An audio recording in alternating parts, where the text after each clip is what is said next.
ప్రతిపక్షానికి సమయం ఆసన్నమయ్యేలాగా ఇప్పుడు అధికార పక్షమే చేస్తున్నట్టు కనిపిస్తోంది.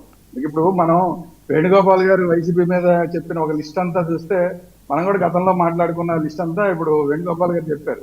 తర్వాత ఇప్పుడు వైసీపీ వాళ్ళు ఇప్పుడు ఏం చెప్తున్నారు, ఈ కూటమి మీద ఒక పెద్ద లిస్ట్ అంతా చదువుతున్నారు. ఇప్పుడు అంటే వాళ్ళు చేసిన తప్పులు వీళ్ళు చేస్తున్నారు, వీళ్ళు చేసిన తప్పులు అంటే ఇప్పుడు ఎలాగైపోయిందంటే కణం మీద పొయ్యిలో పడిందా ఏంటి అన్న పరిస్థితి ఆంధ్రప్రదేశ్ ప్రజలకి అర్థమవుతోంది.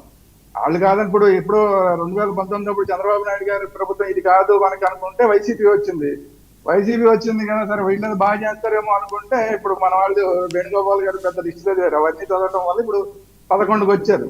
మళ్ళీ ఇప్పుడు సేమ్ వాళ్ళు తప్పులు చేశారని చెప్పి అధికారంలోకి వచ్చిన ఈ కూటమి ఇప్పుడు మళ్ళీ వరుసపెట్టి తప్పులు చేస్తోంది. రాజకీయంగా పెద్ద తప్పులు చేస్తోంది. పరిపాలన పరంగా కొంతవరకు తప్పులు చేస్తుంటే రాజకీయ పరంగా ఎక్కువ తప్పులు చేస్తున్న దానివల్ల ఇప్పుడు ప్రతిపక్షానికి మంచి అవకాశం దొరుకుతోంది. ఇప్పుడు జగన్మోహన్ రెడ్డి గారు ఇంకో 4 రోజులు ఇంట్లోనే ఉందాం అనుకున్నారు. వీళ్ళు ఇంతకు ముందు చెప్పినట్టు తాడేపల్లి ప్యాలెస్ లోనే ఉందామని అనుకున్నా కూడా ఉండనిచ్చేలాగా లేరు, వీళ్ళే బయటికి తీసుకొచ్చేలాగా ఉన్నారు. అలాంటి పరిస్థితులన్నీ ఏర్పడుతున్నాయి రాష్ట్రంలో. సో ఇది సమీక్షించుకోవాల్సిన అవసరం ఉంది. ఒక పక్కన జగన్మోహన్ రెడ్డి గారు పోరుబాట, వీళ్ళేమో కూటమిలోనే కుమ్ములాట. ఈ రోజు రేపు హెడ్డింగ్ చూడండి, రఘురామ వర్సెస్ పవన్ కళ్యాణ్. ఏం జరుగుతుంది?